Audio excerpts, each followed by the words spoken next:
A gente recebe agora o advogado criminalista Daniel Bialski, recém-contratado por Michele Bolsonaro para defendê-la no caso das joias. Antes de tudo, eu agradeço pela presença, por aceitar o convite da CNN, porque isso cumpre o nosso papel como jornalista no jornalismo, que é ouvir os dois lados. Muito boa noite, obrigado pela presença. Boa noite, o prazer é meu, estou aqui à disposição para tentar responder o que for possível, porque a defesa da ex-primeira-dama ainda não conseguiu ter acesso ao expediente que existe não só na Polícia Federal, mas também na Suprema Corte. Então, a gente aguarda que tenha o acesso irrestrito não só à petição, ao inquérito, a todos os expedientes correlatos, para tomar pé e conhecimento de tudo que existe ali.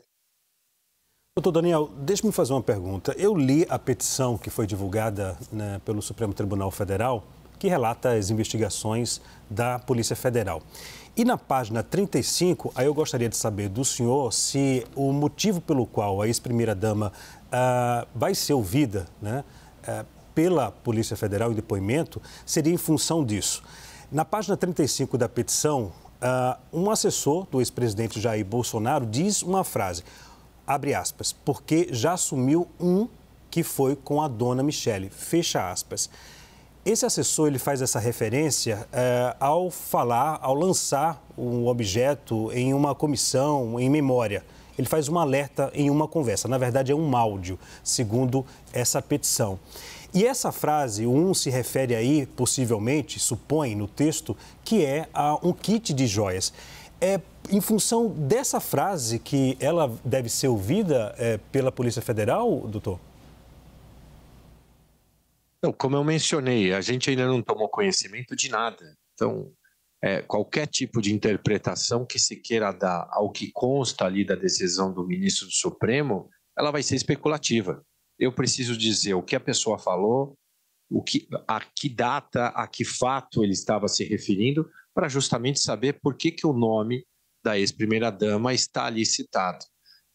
Como eu mencionei no começo da tarde, para alguns jornalistas que me procuraram, ela está absolutamente tranquila.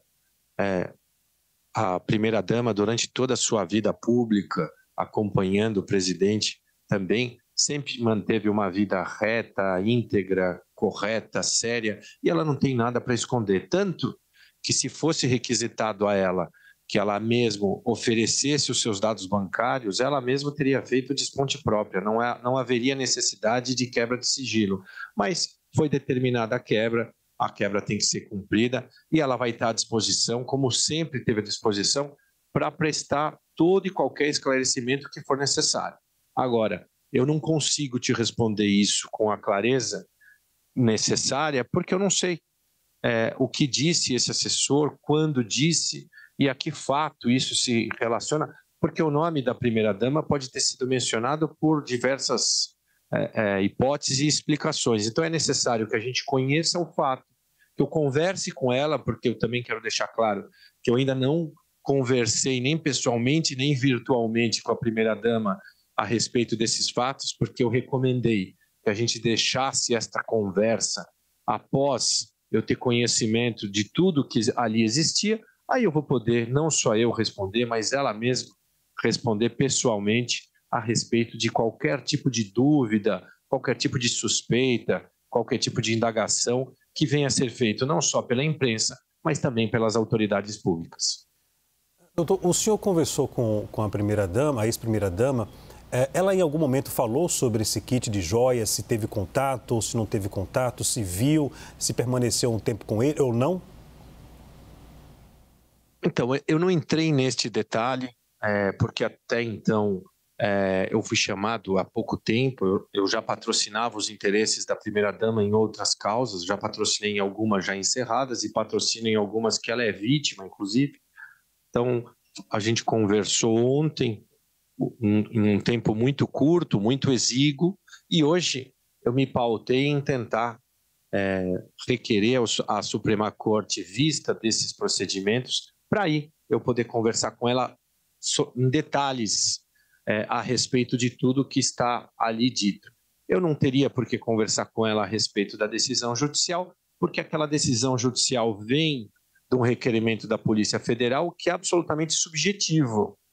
Você mesmo, quando faz a pergunta, fala, porque se supõe isso de acordo com o que está ali mencionado. Então, pode ser uma mera suposição do delegado de polícia que ele entende que ela poderia estar relacionada com algum tipo de procedimento envolvendo as joias. Então, eu preciso tomar pé concretamente do que ali existe, para poder falar para ela, olha, tal testemunha disse isso, tal documento menciona isso, para que ela possa me explicar e para que ela possa explicar, não somente para o delegado de polícia, para todo mundo que vier indagá-la, mas eu volto a repetir, ela está absolutamente tranquila a respeito de todos os seus atos, ela nunca cometeu qualquer tipo de irregularidade, ela nunca cometeu qualquer tipo de desvio em todas as funções que ela desempenhou antes, durante o mandato do presidente Bolsonaro ou posteriormente. Ela tem uma vida, como eu disse, absolutamente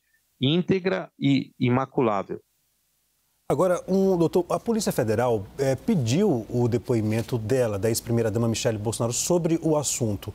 O senhor, como advogado, como é que o senhor analisa se há a necessidade realmente do depoimento agora? O senhor vai aguardar justamente ter acesso às informações e depois tentar conversar com a Polícia Federal para poder remarcar? Ou não há uma data até agora prevista? Como advogado, como é que o senhor analisa isso em relação a esse pedido para poder o depoimento na PF? Então, a Polícia Federal ela já tem uma sistemática em casos como esse, em que há envolvimento do Supremo Tribunal Federal, processos sigilosos, ela mesma tem a sistemática de proceder às intimações depois de um tempo para que a defesa possa tomar conhecimento pleno quais são as suspeitas, quais são as supostas acusações. Apesar de infundadas, elas existem, estão colocadas ali naquela decisão, e enquanto advogado, o que a gente fez foi protocolizar um pedido junto à Suprema Corte, pedindo vista desse expediente. Se eventualmente, neste interregno, o delegado de polícia vier a intimá-la a prestar esclarecimento, a defesa vai interpor uma petição pedindo para que ele prorrogue esse depoimento para data posterior ao que a gente possa ter conhecimento do processo. Se não, ela vai exercer o direito dela de aguardar para ser ouvida. Posteriormente é isso. Isso, como eu disse, num outro caso, não é uma faculdade da pessoa que é intimada ou que é averiguada. É um direito que ela tem de ser ouvida sobre os fatos depois dela conhecer plenamente quais são as suspeitas, quais são as supostas acusações que existem. Ok. Nós conversamos com o advogado criminalista Daniel Biasca, a quem eu agradeço pelo convite, por ter aceito o convite. Muito obrigado. Boa noite. Não, boa noite, Leandro. Boa noite a todos os telespectadores. E, posteriormente, não só eu, mas a própria primeira-dama vai estar à disposição para responder todos os questionamentos e aclarar qualquer tipo de dúvida que venha a surgir.